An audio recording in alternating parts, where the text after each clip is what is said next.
नमस्कार जी सभी को। तो आज हम गोचर के एक अगले चैप्टर पर डिस्कशन करेंगे और ये देखेंगे कि ग्रह लगन से और चंद्र से कौन से भाव में जाते हैं तो क्या फल देते हैं। तो सबसे पहले हम ग्रहों के राजा सूर्यदेव को लेते हैं।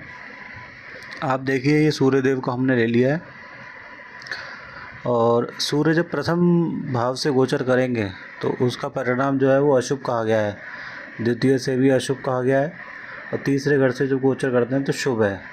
तीसरे के अलावा छठे से शुभ है, उसके बाद 10वें घर से शुभ है और उसके बाद 11वें घर से शुभ है।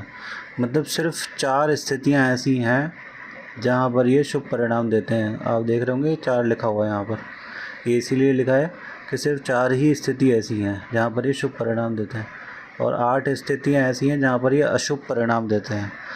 तो अशुभता ज़्यादा दिख रही है, आप भी देख रहे होंगे कि अशुभता ज़्यादा है। अब हम अगली स्लाइड पे चलते हैं। अगली स्लाइड पे चंद्रमा का लिखा हुआ है, चंद्रमा का गोचर कैसे क्या होगा। तो आप देखेंगे कि ये पहले भाव में शुभ परिणाम देते हैं, उसके बाद तीसरे में देंगे, उसके बाद छठे में देंगे, उसके बाद 7वें में देंगे, उसके बाद 10वें में देंगे, उसके बाद 11वें भाव में देंगे। कुल मिला के 6 स्थितियाँ ऐसी हैं जहाँ पर ये शुभ परिणाम देंगे और 6 स्थितियाँ ऐसी हैं जहाँ पे अशुभ परिणाम देते हैं। चंद्रमा के बाद मंगल का जो गोचर है वो देख लेते हैं। तीसरे से, छठे से और 11वें से ये शुभ परिणाम देते हैं। सिर्फ 3 स्थितियाँ ऐसी हैं जहाँ शुभ हैं और 9 स्थितियाँ ऐसी हैं जहाँ अशुभ हैं। बुध के गोचर को देख लेते हैं।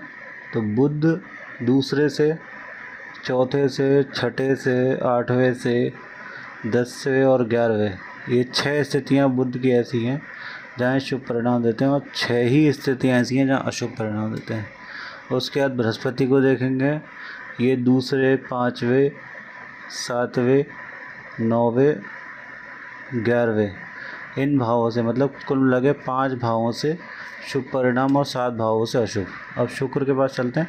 तो देखिए शुक्र को 1 2 3 4 5 6 7 8 9, मतलब 9 जगह ऐसी हैं जहाँ शुभ परिणाम देते हैं और ये ऐसी जगह है जहाँ अशुभ परिणाम देते हैं, 3 जगह।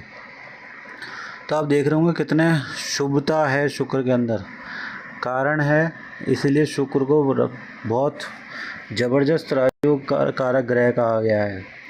9 स्थितियाँ ऐसी हैं जहाँ पर ये बहुत अच्छे परिणाम देते हैं। किसी के शुक्र की महादशा चल रही हो तो उसके लिए बहुत अच्छा है।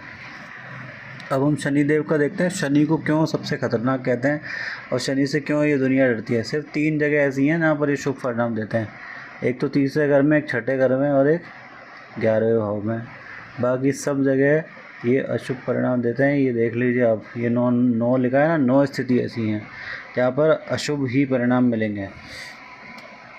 अब हम आगे डिस्कस करेंगे कि आपको गोचर कैसे देखना है, ठीक है। तो अभी हम यहाँ पर हैं। अब देखो ये कुंडली है, तो ये इसका लगन भाव है ना। ये जब भी ये घर आएगा आप लगन भाव कहेंगे इसको, ठीक है। ये लगन में कौन बैठा है? ये राहु देव बैठे हैं। ये दूसरा घर है, ये तीसरा घर है, ये चौथा घर है, ये पंचम भाव है, ये छठा घर है, ये 7वां है, ये 8वां है, ये 9वां है, ये 10वां है और ये 11वां है।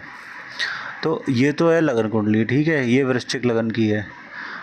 और चंद्र राशि क्या बनेगी? ये चंद्रमा बैठे हैं तो ये मेष राशि, पहली राशि जो है ना ये मेष होती है। कौन सी राशि है? मेष राशि, है ना। अब क्या है कि गोचर हम देखेंगे यहाँ से, ये क्या है कि वृश्चिक को अपन ने लगन बना दिया गोचर के अंदर। तो यहाँ पर हमने गोचर के अंदर वृश्चिक लगन बना लिया।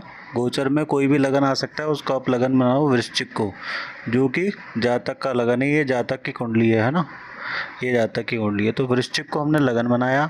अब हम यहाँ से देखेंगे जैसे चतुर्थ भाव से राहु गोचर कर रहा है। कैसे कहना? चतुर्थ है 1 2 3 ये 4, ठीक है। 5वें भाव से शनि गोचर कर रहे हैं, छठे घर से शुक्र कर रहे हैं, 7वां भाव खाली है, 8वें भाव से बृहस्पति और सूर्य गोचर कर रहे हैं, 9वें भाव से बुध गोचर कर रहे हैं। 10वें भाव से कौन गोचर कर रहे हैं? मंगल और केतु। ये 10वां घर है, 10वां। 11वां और 12वां खाली है। ठीक है, तो अब जैसे हमारे को कोई भी गोचर देखना है, जैसे सपोज़ हमें सूर्य का देखना है, सपोज सूर्य का देखना है, तो सूर्य कहाँ बैठे हैं? 8वें भाव में बैठे हैं। अब हम पीछे जाके देखेंगे कि सूर्य कहाँ शुभ थे, तो सूर्य 8वें भाव में कहाँ है? अशुभ। तो ये सूर्य का जो गोचर है ये अशुभ परिणाम देगा हमारा। समझ में आ रहा है आपको? तो ये हमने देखा लगन से, क्योंकि हमने पीछे जो स्टडी करी है ना, तो वो लगन से भी करी और राशि से। राशि कैसे पता चली? हमारे को मेष है, जहाँ चंद्रमा बैठा है वहीं राशि है। ठीक है, ये मूल कुंडली में, ये मूल कुंडली है हमारी। यहाँ लिख देता हूँ मैं, मूल कुंडली। ठीक है, अब क्या है कि इस राशि को लगन बनाया और यहाँ देखा लगन से शुक्र गोचर कर रहे हैं, ये शुभ है। पीछे की स्लाइड में आप जाके चेक कर लेना, ठीक है, वीडियो में, या फिर स्क्रीनशॉट लेके। 3रे भाव से सूर्य का गोचर है, बृहस्पति का गोचर है।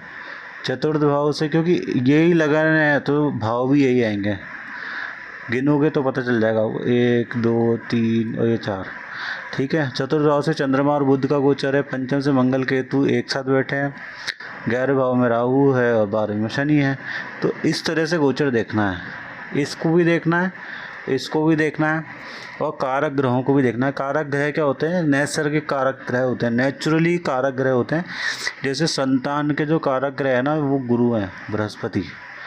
पिता के जो कारक ग्रह हैं वो कौन है? सूर्य देव। बुद्धि के कारक देव कौन है? बुध देव। तो ऐसे कारक देव होते हैं, और कारक ग्रह जहाँ बैठा है उसको लगन बना के, जैसे हमें संतान का प्रश्न है तो हम इसको लगन बनाएंगे तुला को, क्योंकि बृहस्पति तुला राशि में बैठे हैं। तो इस तरह से हमें देखना है, इस तरह से गोचर के रिजल्ट निकालने हैं कि वो हमारे लिए शुभ होगा कि अशुभ होगा, ये सब हमें पता चल जाएगा। उसकी ग्रह की शुभता भी पता चलेगी और अशुभ है ये भी पता चल जाएगा। ठीक है, ये सारी बातें हमें गोचर देखने से पता चलेंगी। पीछे के वीडियो में कुंडली देखना सब कुछ सिखाया है, तो आप इनको, इस डेटा को और कनेक्ट करोगे ना, तो आपको बहुत अच्छे से पता चल जाएगा कि अब जो ग्रह गोचर करने वाला है। राशि परिवर्तन वीडियोस बनाते हैं लोग कि फलाने ग्रह, फलानी राशि में फलाने ग्रह का राशि परिवर्तन होने वाला है, तो उसका फल आपको कैसे मिलेगा उसकी गणना हम यहाँ से सीख सकते हैं, ये इस तरीके से जो मैंने आपको बताया। तो अगर आपको वीडियो अच्छा लगा हो तो लाइक कीजिए, सब्सक्राइब कीजिए, शेयर कीजिए। धन्यवाद।